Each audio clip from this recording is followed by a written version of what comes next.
Keep the Heroes Out is a cooperative deck building game that I've really been enjoying for the last few years.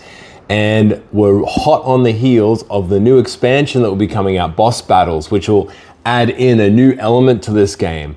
This should be delivering to backers very, very soon, within the next month or so.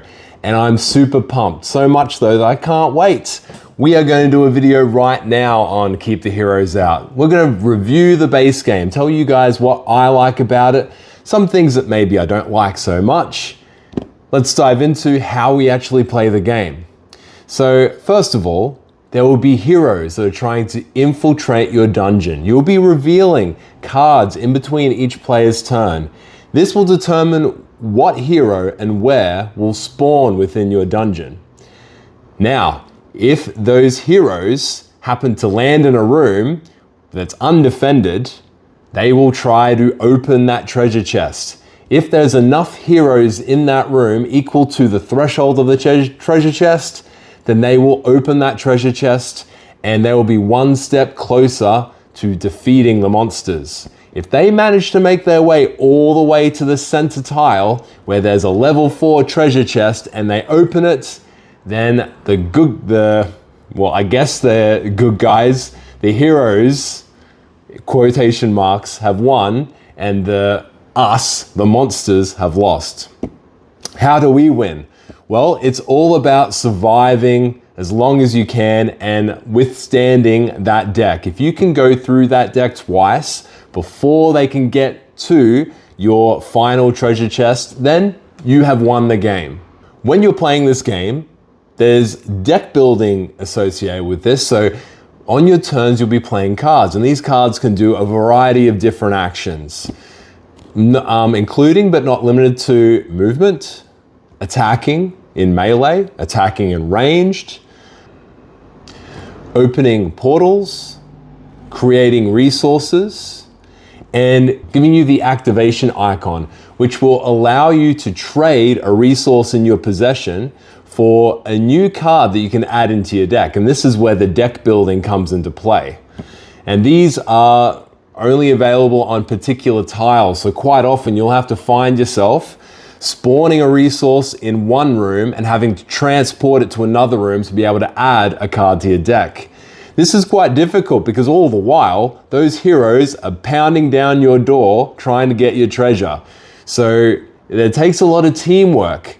You need to be keeping those heroes at bay while improving your deck so it's strong enough to withstand that deck going through twice. You've also got the swarm ability, and this allows you to perform an action for every meeple that you have available on a particular tile. Now, this is quite a strong action and is only available on the cards that you can purchase and add into your deck. One thing I haven't mentioned yet is that you can also, if you don't like the cards in your hand, or perhaps you want more cards, you can push your luck.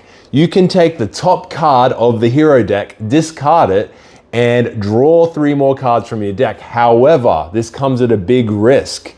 If the card discarded from the hero deck is the mage, he's actually going to bring all the guys locked in those cells out and start smashing their way through the dungeon. So you have to be very, very careful with this. But most of the time, this is a really powerful action to take, just having more cards in your hand. Let's talk about some of the monsters that will be available to you.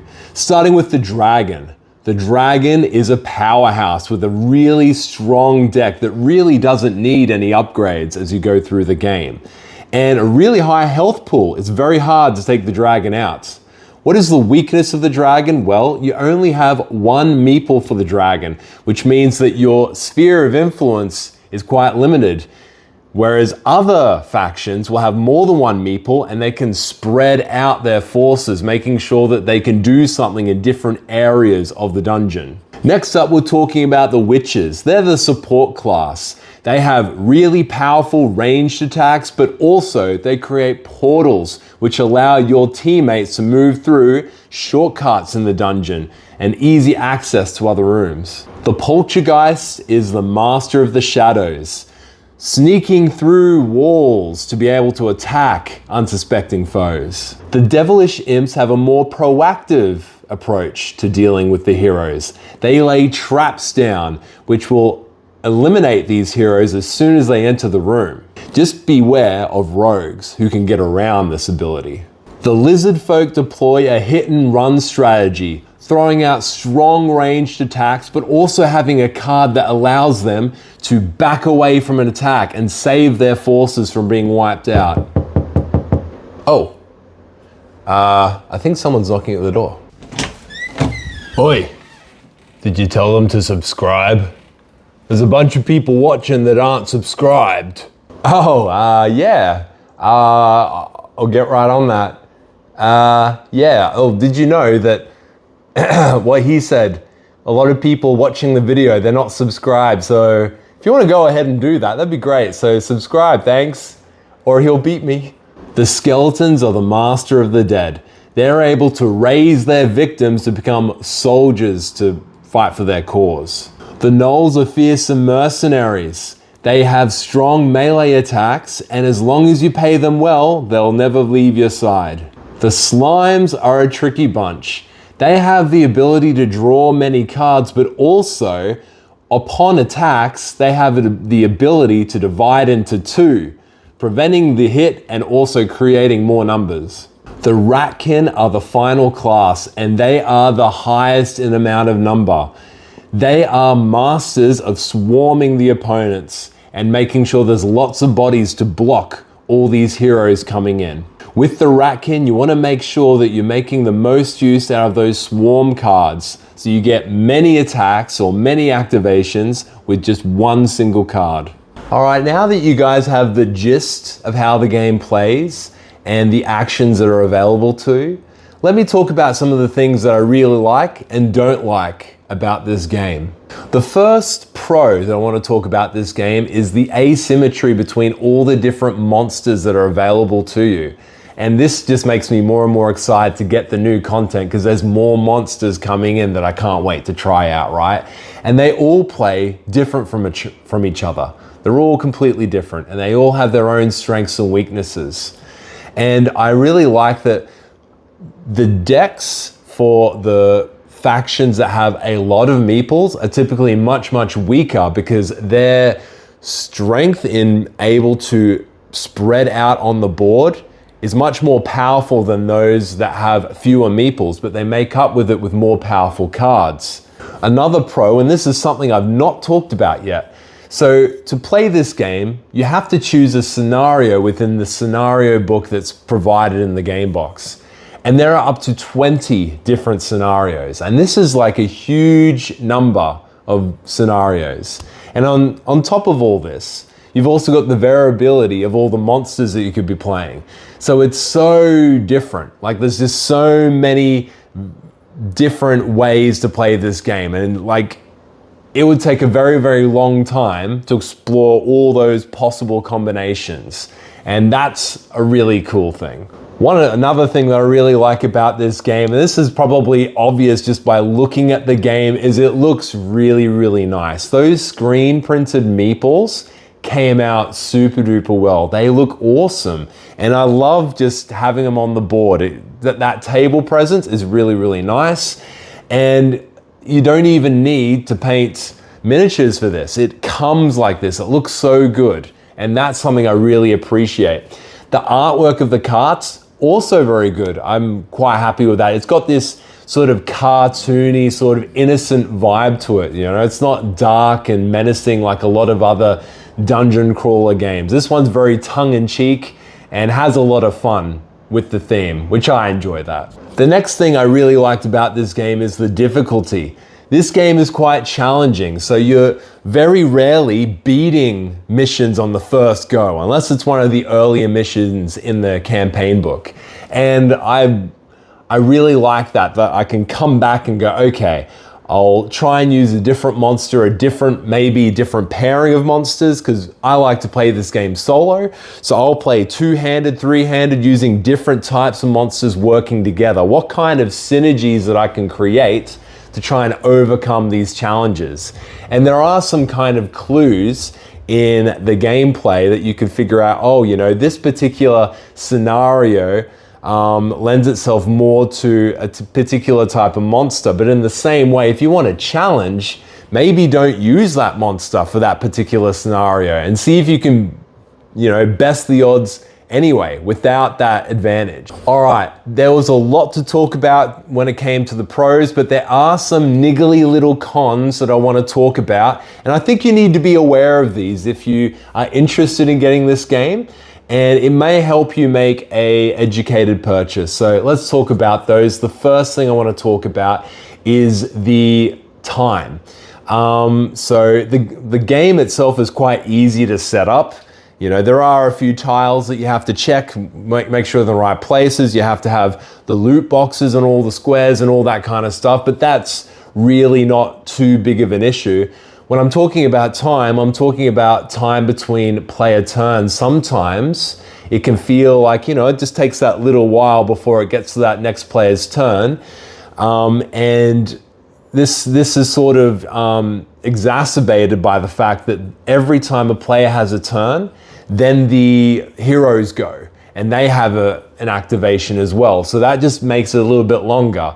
Now, me being a solo player, playing this game by myself, I've only ever played this game by myself.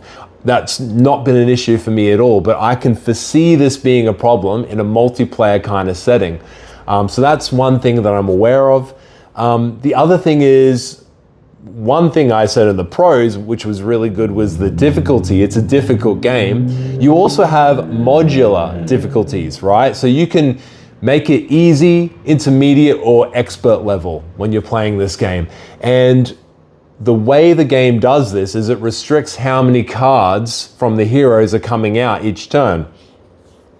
And I don't think that was a really great way to do it, because if you're playing at this beginner difficulty level, you're going to have one card coming out at a time, and it just means that it takes much longer for you to go through that deck, and it actually makes the game go a really, really long time, and it outstays its welcome then, you know? So it kind of feels like, oh, if I'm going to play that beginner level, maybe I need to toss out some of those cards. But as I mentioned, those cards determine where those heroes are going to spawn, and you kind of need them all in there, because part of the strategy to the game is looking through that discard pile and seeing where potentially those heroes could show up next, and what type of hero could show up, because they all have their own different abilities.